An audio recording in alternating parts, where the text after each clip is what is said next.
What's up guys, Stacy's mom here. So this is actually a remake of a previous video of mine that I did 2 years ago. This is a special vid that I've been really wanting to do for a long time now, and this is the time. The perfect video for September. Man, this video's got it going on. It's all I want and I've waited for so long. Can't you see? This video is the girl for me. I know it might be wrong, but mom spaghetti.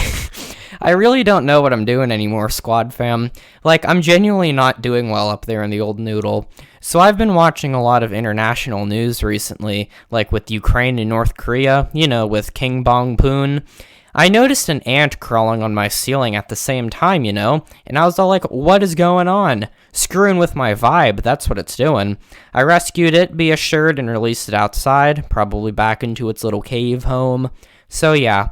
We don't really get to talk all that much, you know? I don't personally know any of you guys, but it's cool. Like, you guys are more of a small army. Also, if you have any more questions, I'd love to answer them. I now have a channel-specific email, so you can contact me if you want. Please don't spam it. Q&A, maybe?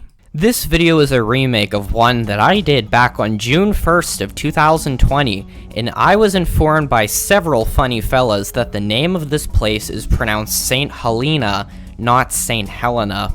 This video is covering 3 main islands and 3 other smaller scattered islets, St Helena, Ascension Island, and Tristan da Cunha, the smaller ones being Inaccessible Island, Nightingale Island, and Gough Island, I don't know.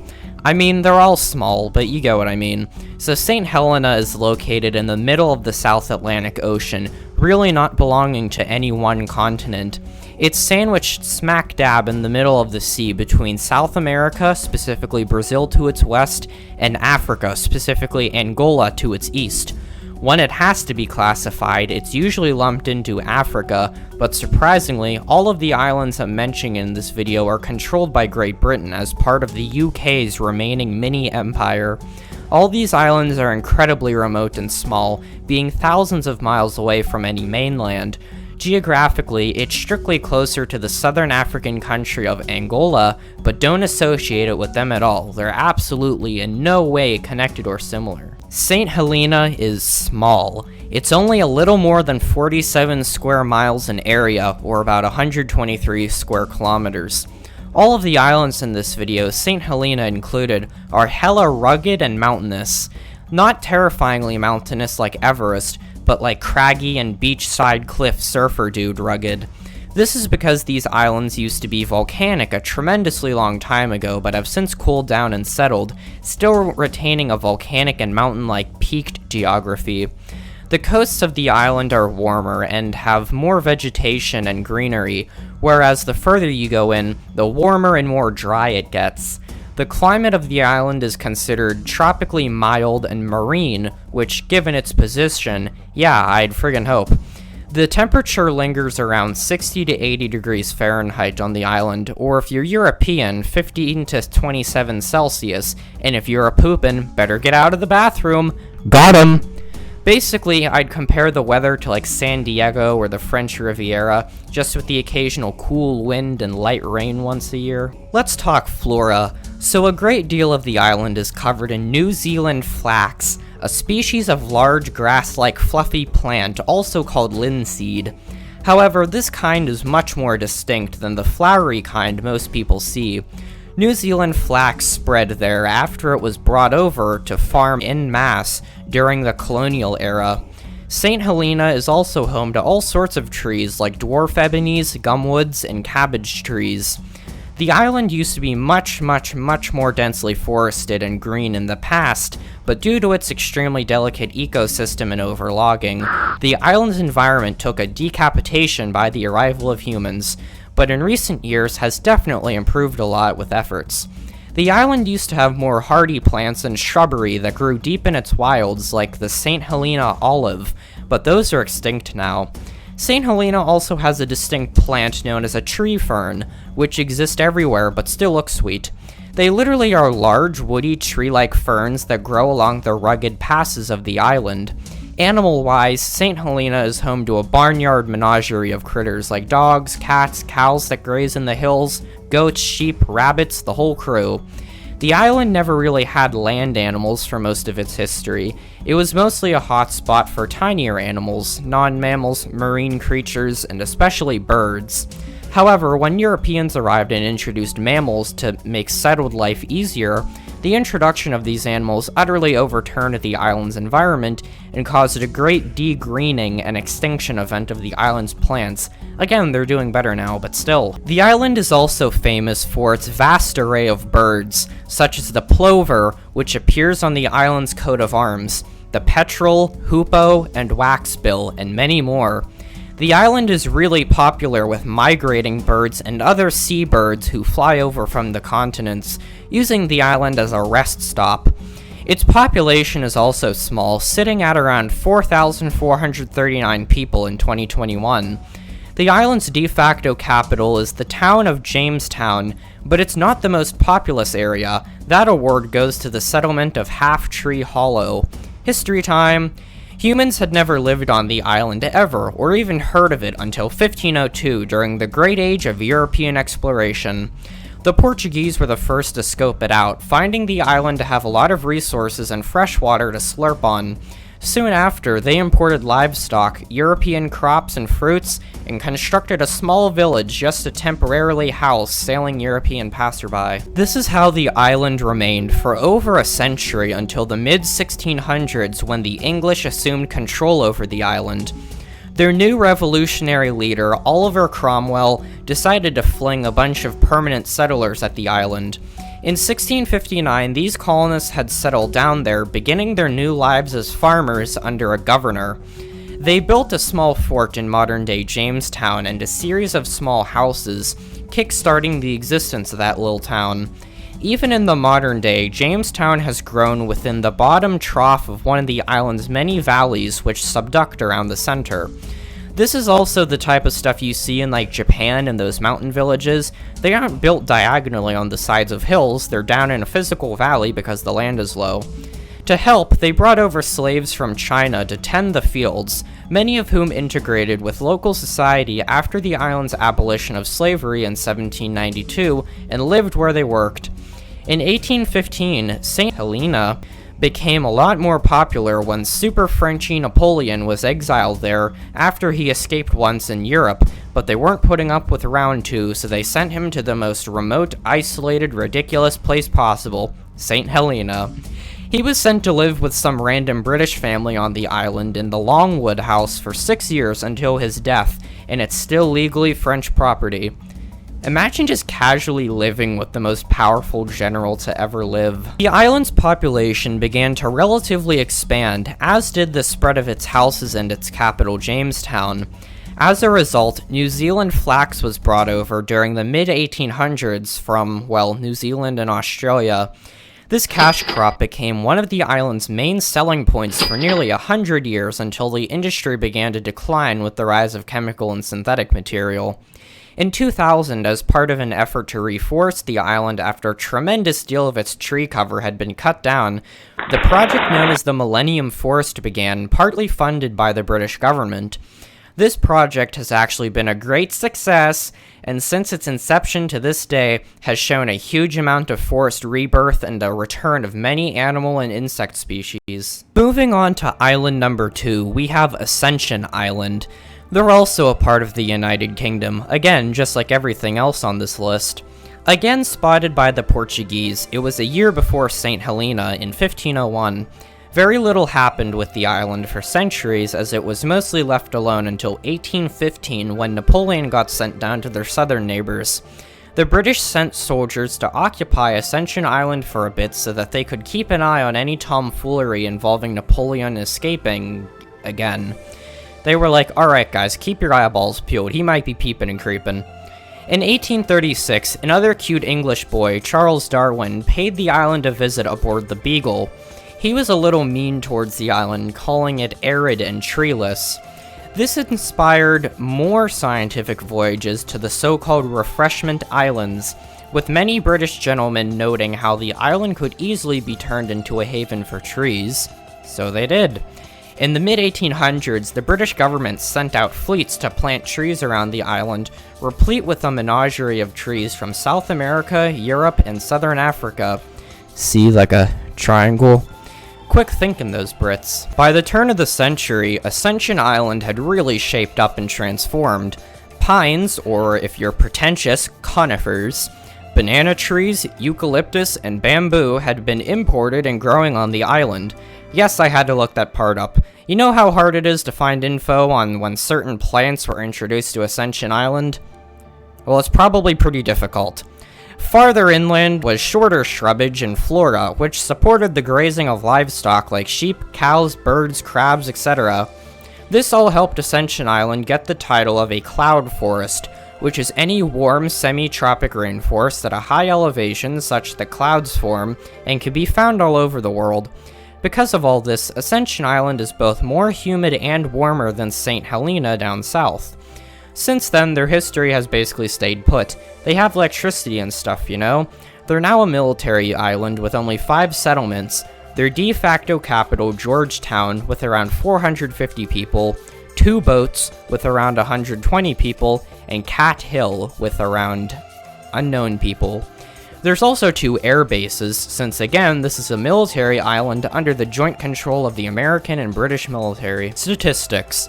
So Ascension Island is home to approximately 900 people, almost all of whom are either scientists or militaryites. As with all the others, it's in the South Atlantic, but it's more north than the others on the list. Although it's lumped in with St Helena, it's nearly 800 miles away, or 1,294 kilometers, since they're in the middle of the ocean, middle of nowhere, ugh. Ascension Island is also small, 34 square miles in size, or 88 square kilometers. Most of the coasts are steep and rocky, but the northwest coast is more shallow and has a white sand beach. Their climate is more arid in some places, but mostly tropical and moist. It mostly fluctuates from the high 60s to the mid 80s Fahrenheit, and since the island is mountainous, it comes up to a central mountain in the center and gets progressively greener the farther you go in. The island also has fumaroles, which are geological steam vents.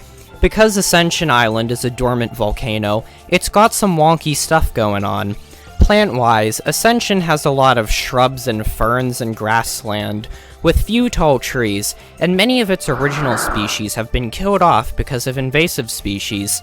However, due to efforts by the Brits to plant trees, the island has slowly but surely become more green and lush progressively. The island also has mesquite. Different mammals have all been introduced to the island, the whole gang. Mammals like livestock, beasts of burden, rodents, and cats have all left their mark on the island, some of which has been negative. The island also has land crabs on the land and sharks and tuna and marlin in the sea. Also sea turtles. Bird-wise, they've got every type. You name it, it's probably roosted there. Third island of business, Tristan da Cunha, and it's pretty interesting. Tristan da Cunha is one of the most remote islands on Earth, and I'd say it's earned that title. The closest landmass is South Africa, a little less than 1,800 miles east, and South America is north of 2,000 miles west. The island is tiny, 38 square miles in size, or 98 square kilometers.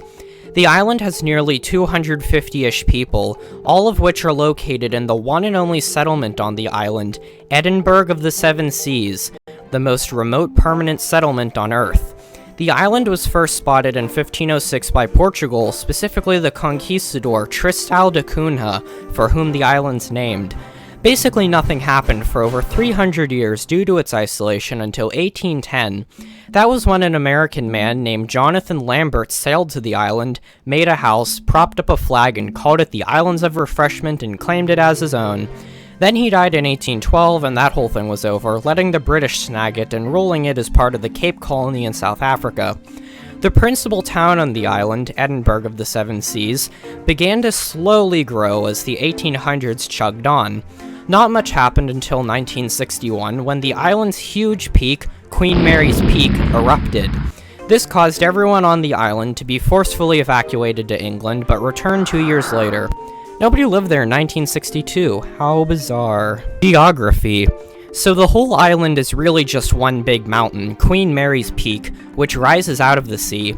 There are only 3 areas of true flatland on the island. 2 in the south, and 1 that clings along the northwest coast, which is where Edinburgh of the Seven Seas is placed. Curiously, in the northeast of the island are 3 small bodies of water in a line known as the Ponds. Cool, huh? There are actually more tiny islands that are situated next to Tristan da Cunha, chiefly Inaccessible Island, the Nightingale Islands, and Gough Island, all of which are tiny and have nobody on them, but I should still mention them. The climate of Tristan da Cunha is sort of subtropical and temperate, nothing too weird. It's got that humid marine flair, you dig? Rainfall and strong winds can be common, and the breeze is generally warm and pleasurable, I guess. Due to being pretty southern hemisphere, their temperature generally ranges from 50 to 65 degrees Fahrenheit, or 10 to 18 Celsius. Again, it's owned by the UK, and its citizens are both British and Tristanian, which is super cool. The only way you can get there is by a 6-day boat trip across the entire friggin' South Atlantic from Cape Town, South Africa, so, you know. Flora-wise, Tristan da Cunha has a lot of berries and flowers and grasses and other ground coverings, and like many other places in the southern hemisphere, has a lot of ferns and club mosses. As with all the others, they also have tree ferns and hawksbeard and whatnot. The island also has a lot of bird species like the others, acting as a stopping point and breeding spot for passerby seabirds, such as the island's own native fella, the Tristan thrush. They also have penguins, albatrosses, petrels, Antarctic terns, the Gough moorhen, everyone's here. Oddly enough, the island's fishery thing deals with 1 Tristan rock lobster, and, rock lobster! Anyways, they have 1 policeman, yes, 1, who's never arrested anyone ever since crime hasn't existed here in ages. Hey there, hi there, ho there. So, in preparation for this video, I wanted to get some questions and answers, also known as Q&As, for this video, because I didn't just want to go off of one database, I wanted to actually get info from someone who's from here. And I thought to myself, what better way of doing that than actually asking someone who's from here? So that's what I did. So I found a website for the island called St Helena Island.info, and I emailed a very nice guy named John, and I asked him 5 different questions that I thought covered the environment and the sort of ecology of St Helena. And so that's what I did, and I'll be reading through here. So, I prefaced the email by saying, "Hello, I run a small YouTube channel from the US where I monthly discuss geography and history. A long time ago, over 2 years ago, I made a video on the island of St. Helena. Since my skills have grown, I feel it's only right to improve that video with much better information, visuals, and research. Since I discovered St. Helena and some other associated islands, I found it to be very fascinating, both on a historical and geographic level. As such, for my upcoming video, I would be extremely appreciative if I could ask a few questions regarding your wonderful island. I won't be offended in the slightest if you choose to decline, but should you answer them, please note that the answers will be put in my video." None of that was sped up. One take. Alright, so, number 1. How does the culture of the island differ from the rest of the United Kingdom? Very interesting question. A lot of people assume or are told that St. Helena is just like England in the South Atlantic, but while it might appear that way at first, if you scratch below the surface, you will find that we have a very distinct culture. I discuss this on my page, and you should give that a thorough read. Please revert if you have further specific queries. That's very interesting to me. Mostly because in the world of environmentalism, there is what is known as the founder effect, which is basically if you have one main population and a small group breaks away and discovers their own little independent, isolated colony, they will begin to develop a wildly different culture, no matter how close or bonded they were to the original one. And I think that's really cool, because humans work the same way, and St. Helena is the prime, shining star example of this. You know, this is a real 5-star example. You know, you have people from England, the whitest people on planet Earth, and you have them come to a island in the South Atlantic, right in between South Africa and Eastern South America, and you get this really unique culture. You throw in some mountain culture in there as well, because of all the mountains and valleys, and you get something really cool, which is, I think, partially the reason I'm so in love with this place for some reason.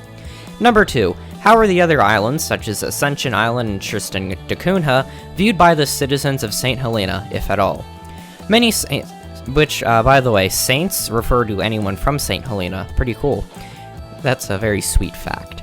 Many saints work on Ascension, so there are close links. The relationship to Tristan is more distant, probably because there's no regular or easy route to travel between here and there.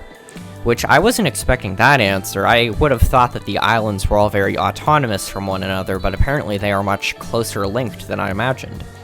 3. As I understand it, the regrowth of forest cover on the island has shown a good increase in flora and fauna. How does this affect the people of St. Helena, and is there a noticeable difference? I don't see much change in the nearly 20 years I've been here. Apart from the growth of the Millennium Forest, the only changes are the reduction of flax at the peaks, and neither are part of day-to-day life. It's not as if there has been any tree planting in Jamestown or anywhere else that people would go on a regular basis.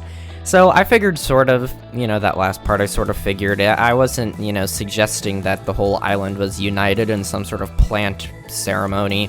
But I was more just trying to wonder, how has regrowth affected the island? Because generally speaking, reforestation is not really a process you hear a whole lot about on Earth. Usually you hear about how plants are dying everywhere. So reforestation is already a bit uncommon, and combine that with the isolated nature of the island of St. Helena, you have a very obscure and very interesting topic. So that's what I was sort of trying to sink my claws into. Number 4. How would you describe the climate of St. Helena? The island seems to be classified as marine, which may be unhelpful to some. In your words, how would you describe the weather essentially? See stHelenaisland.info/weather for details. There's no single answer because while Jamestown is more like southern Spain, Blue Hill is perhaps more similar to the Channel Islands. Which, again, this is also very interesting, because obviously St. Helena is a very small place, and it's very unusual for these small places to have such a varied climate. Usually that's not how geography works, except you have terrain that plays a part in that. Terrain is usually the great mediating factor between how a place feels and what the actual climate should be. So obviously St. Helena should be this sort of, hot, dry island in the middle of nowhere, but because of the island's incredibly odd and strange and very cool geography, you get all these different climates and temperatures and biomes in such a small area, and also that's really cool. Number 5. Is the physical geography and environment of St. Helena similar to anywhere else in the world, or is it unique to just the island? I can't really say because I haven't lived on many other small islands. I'm told that it's pretty unusual to have such a wide variety in such a small place, from desert to dense forest, cliffs and plains, seaside and hilltops, etc., all in 47 square miles. And obviously all of these I'm going to keep saying are very sweet because this is just really cool to do a Q&A with someone from here. But again, so this one kind of rehashes what I said in the last one. It's very unusual to have any of these features in one island, especially one that's 47 square miles and, not some crazy huge island somewhere. And that's very cool to me, because you just don't see that anywhere, and St. Helena itself is already in a very strange position on planet Earth. Usually you can sort of infer what the climate of, Samoa and, Tonga or Fiji is going to be, because they're all in sort of the same area. Even though they're far away from each other, they all have very similar features and are all in the same area. But with St. Helena's you're going to have absolutely no idea what you're getting into unless you look into it more. And on top of that, when you think you have it down, you need to add on all the crazy amount of geography and the various, ravines and hilltops and plains the island has. And that's all very cool to me. So again, thank you so much, John. You were a huge help, and this was very fun to do. Even waiting was fun. I don't know why, I'm very giddy about this if you can't tell. So thank you, John. Thank you, stHelenaisland.info. And like I said, if I had the money, I'd visit you guys. So anyways, thank you so much, everyone, and I will see you in the next video. Well, fellas, I think that's about it for this video. I couldn't wait to do this one, and I think it's gonna come out really well. Doing this video was sort of a Twilight Zone for me because it was oddly reminiscent of the one I did like over 2 years ago, and I'm really tired right now. It's past midnight. It's been stressful, y'all. I'm a hot mess express right now. Anyways, God bless. If you sneeze during this video, bless you. Peace out. Please subscribe, guys. I need the validation.